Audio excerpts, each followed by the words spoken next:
주신 귀한 말씀은 고린도후서 5장 17절 말씀입니다. 고린도후서 5장 17절 말씀. 신약이죠. 우리 큰 목소리로 합독했으면 합니다. 길지 않은 말씀이죠. 못 찾으신 분은 화면을 보시고, 찾으신 분은 성경을 펼치셔서 우리 큰 목소리로 함께 합독합니다. 시작.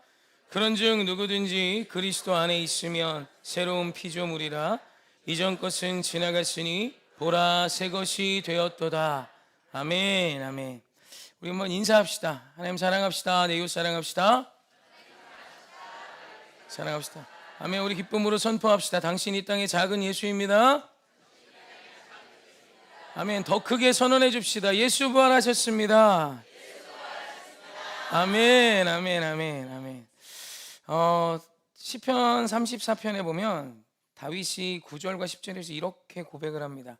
우리 한번 같이 읽어볼까? 시작. 너희 성도들아 여호와를 경외하라. 그를 경외하는 자에게는 부족함이 없도다. 젊은 사자는 궁핍하여 줄일지라도 여호와를 찾는 자는 아멘.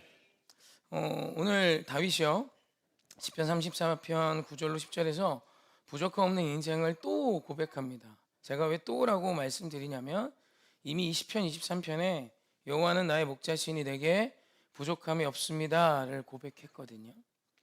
그런 다윗이 34편에서 또 부족함이 없음을 고백하고, 이번에는 그냥 부족함이 없음을 고백하는 것이 아니라 자신의 부족함 없음을 젊은 사자에 비유하며 젊은 사자와 비교하며 말씀합니다. 여러분, 그때 당시 젊은 사자는, 사실 사자는 아무나 수식하는 동물이 아닙니다. 지금 이 세상에서도 어떤 먹이사슬의 정점에 있는 힘 있는 동물이고 멋진 동물이죠. 그가 한번 울부짖으면 밀림이 조용해지는 정말 힘 있는 동물이지만, 그때 당시 사자는 왕이나 어떤 땅의 어떤 큰 성주가 아닌 이상은 비견되는 것 자체가 상상할 수 없을 만큼 정점에 선 사람을 수식하는 동물이었어요. 그런데 이 사자가 젊대요. 젊은 사자란 지금 최고의 어떤 정점을 찍고 있는 최고의 왕들이나 수식할 만한 표현이 젊은 사자입니다. 그러니까 지금 다윗은 동물에 비유하는 게 아니에요. 이 젊은 사자가 상징하는 의미의 자기를 비교하는 겁니다. 그러니까 나는 이 세상에 어떤 젊은 사자와 비유되는 세상에 어떤 대단한 누구라 할지라도 나는 그는 궁핍하고 줄이지. 그럴 때가 와. 하지만 나는 오늘 10절에 보면 모든 좋은 것에 부족함이 없어를 고백합니다. 이게 그냥 부족함이 없으리로다를 넘어서요, 모든 좋은 것에 부족함이 없으리라, 이걸 고백해요. 여러분 이해되세요? 여러분 이런 고백 상상이 되세요? 모든 좋은 것에 부족함이 없으리로다, 이걸 다윗이 고백해요. 그래서 지금 이 다윗이 이 시편을 쓸 때의 상황이 언제인지를 개역개정 성경을 보면 위에 이렇게 조그맣게 써 있어요. 성경 있는 분은 한번 찾아보실래요? 시편 34편 시작에 보면 써 있어요. 위에 이 다윗이 이 시편을, 이 34편을 언제 썼는지 찾으신 분만 저와 같이 읽어봅시다. 시작. 다윗이 아비멜렉 앞에서 미친 채 하다가 쫓겨나서 지은 시. 아멘. 언제 시편 34편을 다윗이 기록했냐면 다윗이 아비멜렉 앞에서 미친 채 하다가 쫓겨난 뒤에 지었대요. 다윗은 본래 양치기였죠. 양치던 다윗이 양을 훌륭히 쳤습니다. 사자와 곰과 싸워도 이길 수 있는 전투력을 가진 사람이 됐죠. 그러다가 이제 아버지 심부름을 가서 엘라 골짜기에 갔는데 거기 알지도 못하는 덩치 큰 놈이 여호와 하나님을 모독하는 겁니다. 그래서 다윗이 나가서 싸워서 골리앗을 이겨버려요. 물맷돌 한 방에 쓰러지고 골리앗의 칼을 들어 그의 목을 잘라서 들고 옵니다. 기가 막힌 일이 일어나죠. 그래서 구국 영웅이 되고 이스라엘 백성에게 소년 다윗이 데뷔합니다. 모두가 알게 된 놀라운 사람이 돼요. 그래서 이제 사울 곁에 머물며 사울과 함께하며 장수가 되고, 그가 승리할 때마다 막 사람들이 환호합니다. 그때까지는 좋았죠. 괜찮죠. 기름 부음도 받았겠다. 야, 이대로 가면 왕이 되겠구나. 다윗 스스로도 그런 고백을 하지 않았을까요? 그럼 그때 여자들이 노래합니다. 다윗은 만만히요 사울은 천천히라. 그때 그 얘기를 들은 사울이 그 마음에 시기심과 두려움이 찾아옵니다. 저 녀석이 내 왕의 자리를 찬탈할 놈이구나. 그래서 그때부터 다윗을 죽이려고 쫓아다니는데 이때 다윗이 도망갈 곳이 없는 거예요. 그래서 도망갈 곳이 없어 이방 나라인 가드 왕인 아비멜렉에게 숨습니다. 그런데 거긴 편하나요? 거기도 다윗을 죽이려고 해요. 그럼 그때 다윗이 살기 위해 침을 질질 흘리고 미친 신용을 하고 거기서 쫓겨나며 나오게 돼요. 살게 된 거죠. 그리고 나서 지은 시가 시편 34편이래요. 자, 여러분 한번 생각해 봅시다. 이게 가능한가? 다윗은 또라이인가? 다윗은 제정신이 아닌가 봐 라는 생각이 들 수 있지 않아요? 아니, 세상에 어디 지금 미친 채 하다 쫓겨난 주제에 젊은 사자, 왕 중에 왕인 그와 나를 비교하며 내가 걔보다 낫다를 고백하냐고요.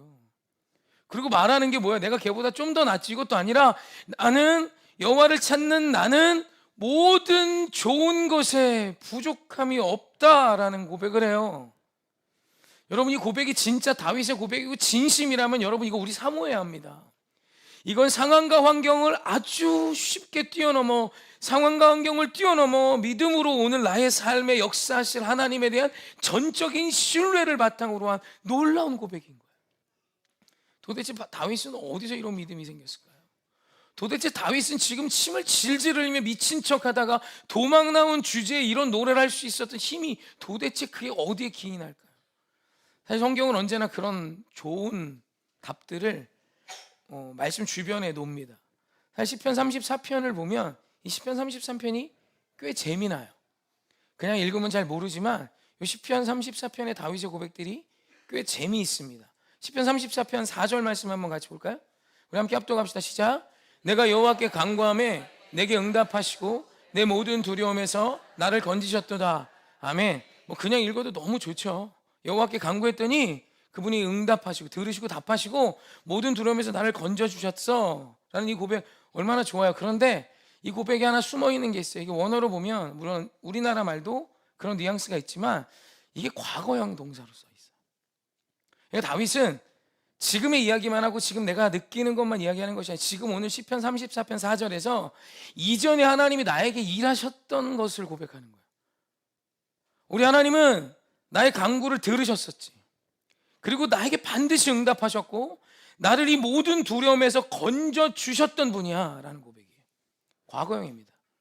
다윗은 나의 이전의 모든 삶 속에 하나님의 선하심과 동행하심과 인도하심과 역사하심이 있었어. 충분히 있었어 고백하는 거죠. 그 다음 구절도 한번 볼까요? 6절입니다. 6절 함께 합독합시다. 시작. 이 공고한 자가 부르짖음에 여호와께서 들으시고 그의 모든 환난에서 구원하셨도다. 아멘. 여러분, 이 또한 과거형이에요. 다윗이 뭐라고 이야기하는 거냐면 이 공고한 자가 부르짖었었지. 내가 공고할 때 주님을 찾고 불렀어. 그때 여호와께서 들으시고 그 모든 환난에서 나를 구원하셨었지. 그러니까 지금 다윗은 나를 구하신 여호와 하나님을 완벽히 기억하고 있어요. 이전의 나의 인생을 이렇게 구하시고 건지시고 나의 신음을 들으시고 나의 간구를 들으시고 역사하시며 나는 죽어 마땅한 놈이고 죽었어야 하는 놈인데 나를 건지셔서 여기까지 인도하신 그 놀라우신 하나님이 나와 함께 하셨었지를 고백하는 거예요. 할렐루야. 그런데 여기서 끝나지 않아요.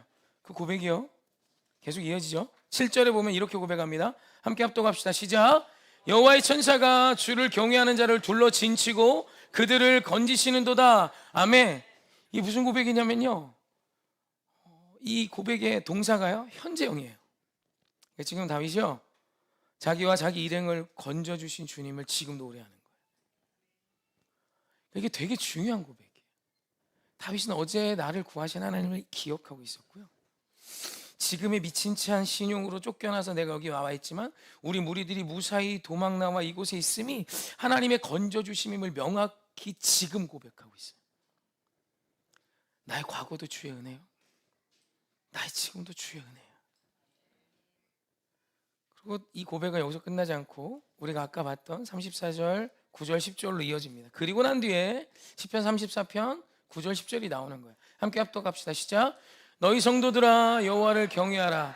그를 경외하는 자에게는 부족함이 없도다. 젊은 사자는 궁핍하여 줄일지라도 여호와를 찾는 자는 모든 좋은 것에 부족함이 없으리로다. 아멘. 요 9절과 10절은요, 9절은 현재형이고 10절은 미래형이에요.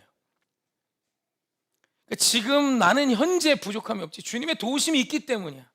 오늘 어려움이 있었고 위기도 있었지만 하나님 나를 건지시고 계시고 지금 우리 모두를 건져주셨어. 그리고 나의 미래에 대해 선포하는 거야. 젊은 사자도 궁핍하고 줄일지라도 나는 모든 좋은 것이 부족함이 없을 것이야. 왜냐하면 우리 주님이 이전에도 나를 도우셨고 지금도 우리를 도우셔서 살리시고 이끄셨기에 내 미래에는 더 좋은 것으로 부족함이 없게 채우실 걸 나는 믿지. 여러분, 이게 다윗의 고백이에요. 그래서 다윗은요, 내 인생에 부족함이 없음을 고백할 수 있어요. 여러분, 부족함이 없을 수 있음에 내일을 고백할 수 있는 자는요, 좋은 조건이 충족될 때 되는 게 아니에요. 여러분, 좋은 조건 가져봤잖아요. 그러면 부족함이 없는 내 인생하며 찬양하며 노래가 나옵니다. 아니요, 여러분, 그게 아니라 믿음에 기인한 고백입니다. 여러분, 오늘 부활하신 예수 그리스도께서 주시기 원하시는 이 믿음을 가지셨으면 좋겠어요. 우리 주님이여, 내가 구하지도 않았던 그때 우리 하나님께서 우리를 구하시기로 정하셨어요. 예수 그리스도를 통하여 우리를 구하시기로 정하셨어요. 피조물 따위 그냥 다 지워버리고 새로 시작하시면 되는데, 내가 사랑하는 너희를 반드시 구해줄 것을 예수님께서 내가 구할 수도 없고 구하는 것을 상상할 수도 없고 살아나야 된다는 것을 구할 자격도 없는 나를 위해 하나님이 먼저 정하셨고, 지금도 우리와 함께 하시며 이후도 우리 하나님은 오늘 우리에게 부족함 없는 은혜의 날들을 허락하기 원하세요. 여러분, 이 믿음이 오늘 우리에게 시작되길 원합니다. 할렐루야. 놀라운 힘이에요. 부족함 없는 인생이 바로 나였음을 고백한 다윗의 이 고백.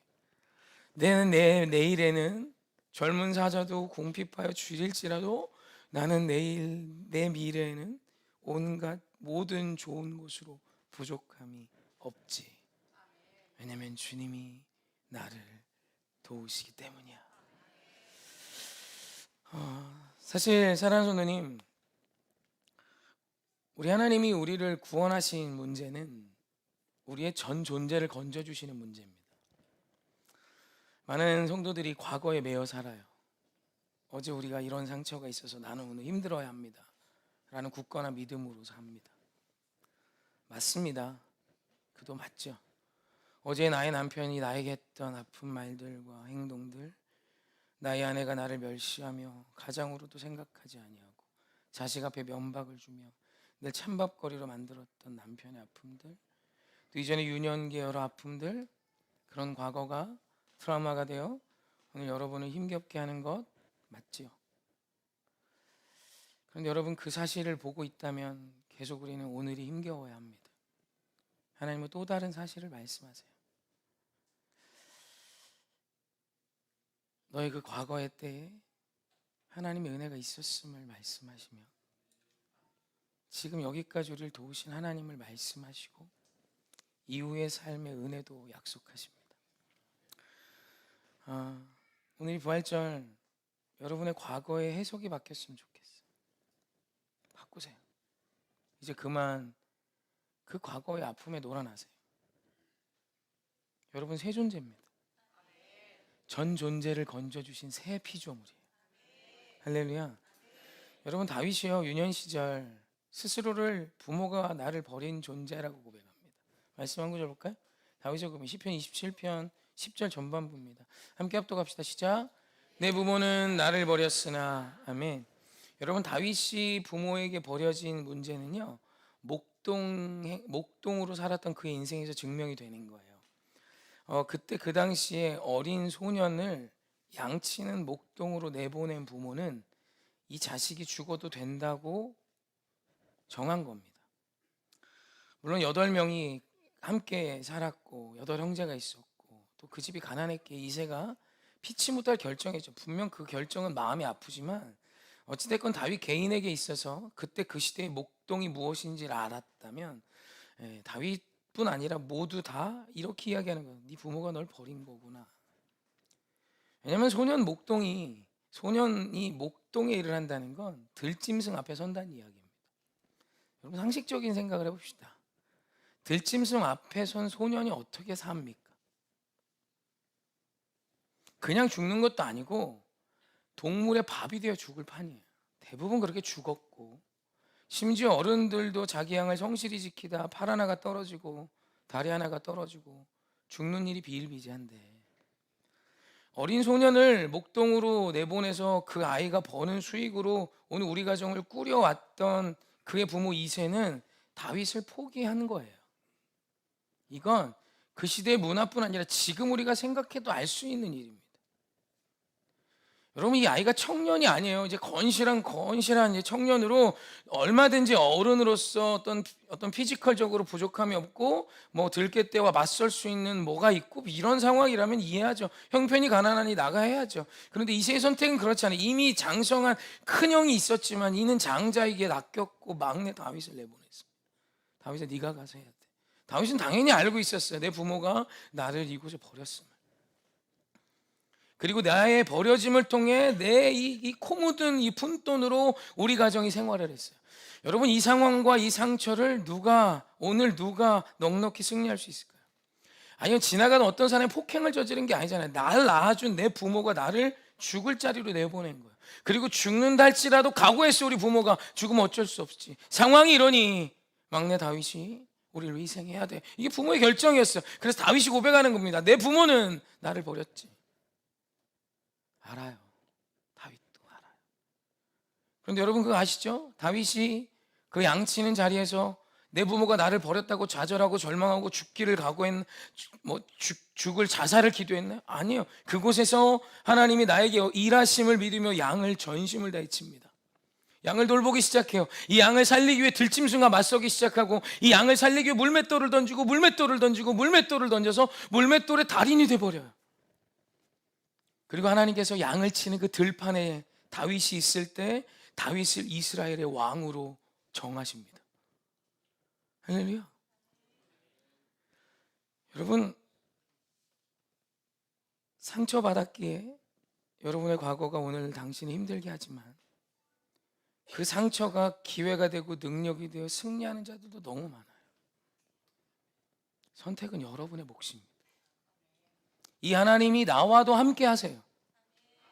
여러분, 다윗이 하나님을 만나는 그 순간은 다윗의 오늘 지금 이 순간만 건진받는 것이 아니라 다윗의 전생애가 새 존재가 되는 거예요.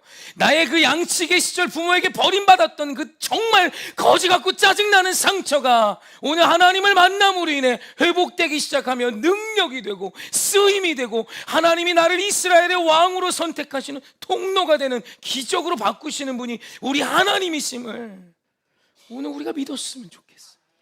그래서 제발 여러분의 과거가 여러분을 좌우하게 냅두지 마세요. 여러분, 이런 이야기는 성경에서 계속 반복됩니다. 말씀 한 구절마다 볼까? 마태복음 4장 18절 20절입니다.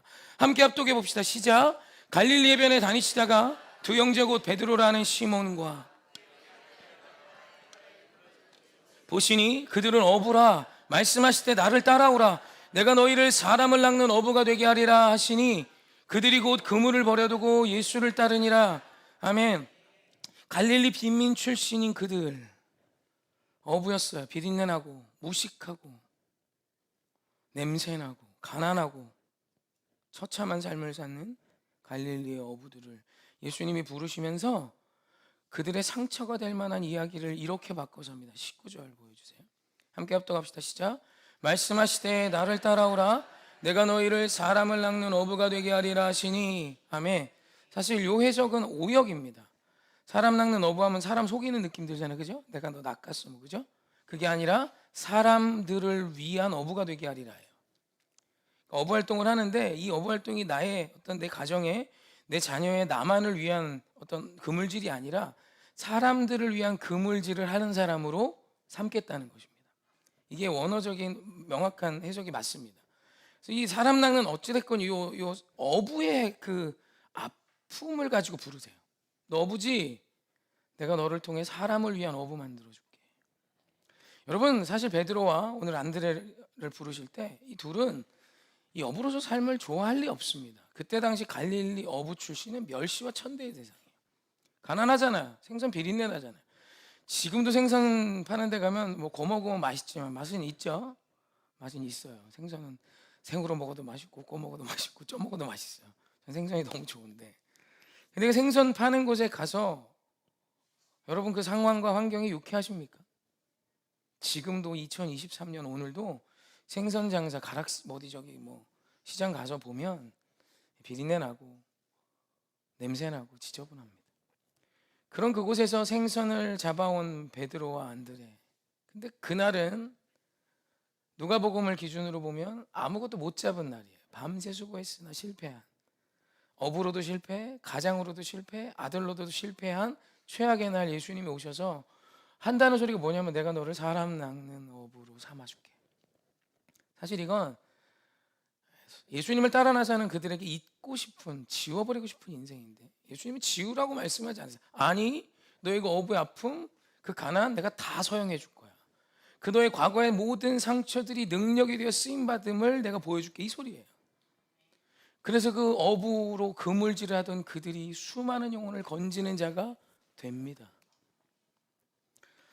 사랑하는 성도님, 오늘 우리 주님이 우리를 구원하시는 이 구원은 지금 이 순간만의 문제가 아니라 당신의 전생애를 건지기 원하시는 것이에요.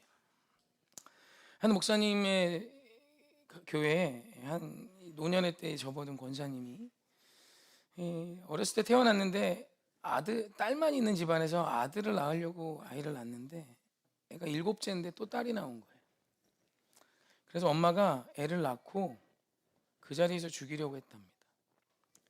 얘를 키울 힘도 없고 너무 가난하니까 아들을 낳으려고 했는데 또 딸이 나와서 그냥 딸이라는 이유로 거기서 죽이려고 했대요. 그리고 이제 애를 막 목을 조르는데 아빠가 그날 일찍 퇴근을 했답니다. 그래서 아빠가 뭐 하는 거냐고, 태어난 애인데 왜 이러지 말라고 해서 살았답니다. 그렇게 살아난 그 아이의 인생이 괜찮을까요? 7살이 되던 해 동네 오빠들에게 강간을 당해요. 초등학교 2학년 때 동네 건달들에게 집단 성유린을 당합니다. 그리고 직장에 청소년이 돼서 직장에 갔어요. 이제 돈을 벌어야죠. 가정이 어려우니까. 직장 상사가 자신을 성유린합니다. 이제 더 이상 사람을 믿을 수 없는 거예요. 저 사람들은 나를 이용하여, 나를 죽이고, 나를 유인하여, 나를 탐닉하는 사람들 뿐이라는 걸 자신의 인간에 대한 정체성으로 삼아요. 왜냐하면 태어나는 순간 나의 어머니도 나를 죽이려 했거든요.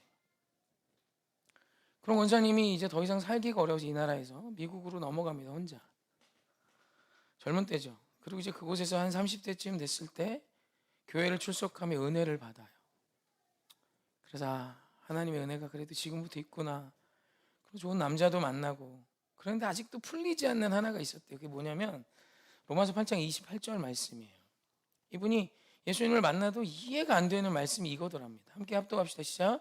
우리가 알거니와 하나님을 사랑하는 자고 그의 뜻대로 부르심을 입은 자들에게는 모든 것이 합력하여 선을 이루느니라. 아멘. 이 말씀의 의미를 목사님이 설교해 줬대요. 우리의 모든 생애의 아픔과 과거의 상처들까지 우리 하나님은 선이 되게 하십니다. 막 이 얘기를 듣고 화가 나더래요. 선? 나는 누구에게 그거 얘기를 꺼낼 수도 없을 만큼 아픔이고, 생각하면 지금도 막 살이 떨리고 닭살이 돋고 너무너무 괴로운데 그게 선이 된다고? 이해가 되지 않는 거예요. 하나님께 기도도 해봤지만 모르겠어요. 나는 그저 상처였고 저주받은 인생이었고 내 어머니도 나를 죽이려 했던, 부모에게도 버림받은 자가 난데 그게 선이 될 수 있다고? 웃기지 마. 이거에 대해 하나님을 만나는데 이 말씀이 걸림이 되더래요. 그럼 그때 뭘 했는데? 그때 날 왜 안 건져줬는데? 왜 그때 왜? 막 이런 분노가 나오는 거죠. 그러다 이제 상처 입은 사람들이 모이는 곳에 이분이 봉사를 하게 됐대요. 봉사를 해주면서 그들의 이야기를 듣다가 자기 이전의 이야기를 해주고 싶은 마음이 들더랍니다. 그래서 태어나 처음 자기 입으로 제가 태어나면서 있었던 일들과 성적으로 유린당함에 버림받았던 일들을 그냥 이야기했대요. 담담히. 그랬더니 모든 사람이 자기의 이야기를 들으면 회복되기 시작하더라고요. 이해가 안 되더래요. 목사님이 이렇게 설교 끝나고 이분이 한 번 이야기하면 목사님한테 인사 안 하고 이분한테 와가지고 집사님 간증에 내가 은혜를 받고 다시 오늘 삽니다. 나는 본래 죽으려 했습니다. 나 같은 인생 죽으려 했습니다. 그런데 내가 살아있는 집사님을 보며 다시 살기로 정했습니다. 이 고백이 시작되더래요. 그러면서 자기는 사람을 믿지 않고 있는데 내 곁에 좋은 사람들이 세워지기 시작하고, 무엇보다 그들이 나를 사랑하기 시작하고, 나의 어제의 상처가 너를 살리는 도구가 되는 걸 그때 발견했대요. 그리고 로마서 8장 28절이 다시 기억나더래요. 그때 그 참담함, 하나님 눈에도 너무 아프셨겠지만 그때 그 아픔을 통하여 이 땅의 수많은 자들을 살리는 통로로 나를 쓰기 원하셨구나. 주님, 이것이 선이 되는군요. 그러면 목 놓아 울기 시작했답니다. 그 노년이 되신 그 권사님이 이렇게 고백한답니다. 하나님께 늘 이렇게 고백한대요. 간증을 할 때마다 이렇게 고백한답니다. 하나님, 주님, 나를 이렇게 아름답게 길러주셔서 감사합니다. 주님, 날 이렇게 예쁘게 키워주셔서 감사합니다라고 권사가 되신 그때 그런 고백을 한대요.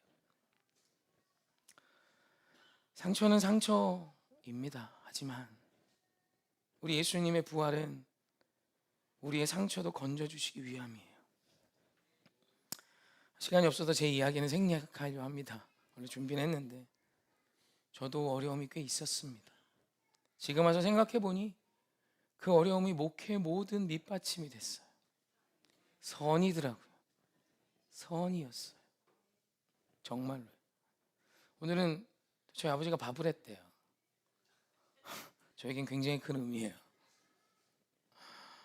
별로 안 좋아하는 그분인데 지금 좋죠. 그 모든 게 선이 되는 오늘임을 다시 한번 느껴요.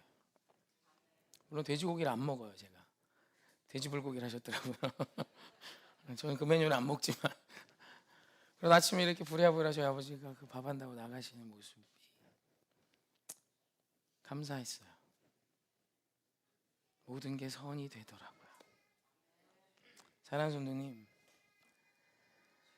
오늘 우리 하나님이 우리를 건지시는 건 전 존재입니다. 오늘 본문 말씀 다시 한번 오늘 말씀 기억하며 읽어볼까요? 함께 합독해 봅시다. 시작. 그런즉 누구든지 그리스도 안에 있으면 새로운 피조물이라, 이전 것은 지나갔으니 보라 새 것이 되었도다. 아멘. 아멘. 여러분 새 존재가 되었습니다. 할렐루야. 그런데 오늘 말씀에 비밀이 하나 있는데, 오늘 우리말 보라라고 번역된 헬라어가 이두입니다. 이 이두는 보라라는 뜻보다 더 우와 라는 감탄사예요. 이야, 이런 감탄사입니다. 우리 오해교회가 감탄사로 조롱받을 때가 있죠. 오예 뭐 이렇게 하기도 합니다. 그거예요. 그거 이두는 그거예요. 오예, 내가 새 것이 됐다, 새 존재가 됐다. 어제 상처 따위로 사는 것이 아니라 그 상처 또한 선이 되어 새 존재로, 새 피조물로 오늘을 승리하는 존재가 나다라고 말씀하시는 거예요. 할렐루야. 여러분이 부활의 승리를 이렇게 누리십시오. 예수님이 오늘 당신을 위해 죽으신 죽음은 그냥 지금 이 순간의 위안이나 위로 따위가 아니에요. 그거로는 상상할 수 없는 여러분의 전 존재를 건지셔서 부족함이 없는 인생을 넘어 나의 내일 모든 좋은 것으로 부족하지 않게 나를 채우심을 믿어지게 하시고 감사하게 하시고 행복하게 하시며, 이두 보라 내가 새 존재가 됐다, 이두 보라 내가 새 것이 됐다를 외치게 하시는 거예요. 여러분 부활의 의미를 누리세요. 여러분 얼굴이 거울에 좀 보세요. 칙칙하고 뭐가 그러면 은혜가 필요해. 얼굴은 얼꼴입니다. 내 영이 비춰지는 곳이. 사랑하는 성도님, 예뻐지세요. 성형에서 예뻐지는 소리가 아니라, 이거 자꾸 이렇게 주름진 거 펴놓으면 이상해집니다. 이렇게 막 그러지 마시고 하나님의 은혜 아래 예뻐지십시오. 그래서 그런 얘기가 있어요. 성령 마사지가 있답니다. 성령의 은혜를 받으면 성령이 마사지를 해주신대. 얼굴을 이렇게 마사지하면 이렇게 된다는 거죠. 왜냐하면 우리 이두 새 존재이기 때문입니다. 우리 한번 옆 사람 보며 오늘 은혜 받았으니까 은혜 받은 마사지 받은 얼굴로 한번 옆 사람 보며 이렇게 이야기합시다. 와, 새 존재세요. 한번 인사합시다. 시작. 아멘, 아멘, 아멘, 아멘, 아멘. 찬양합시다.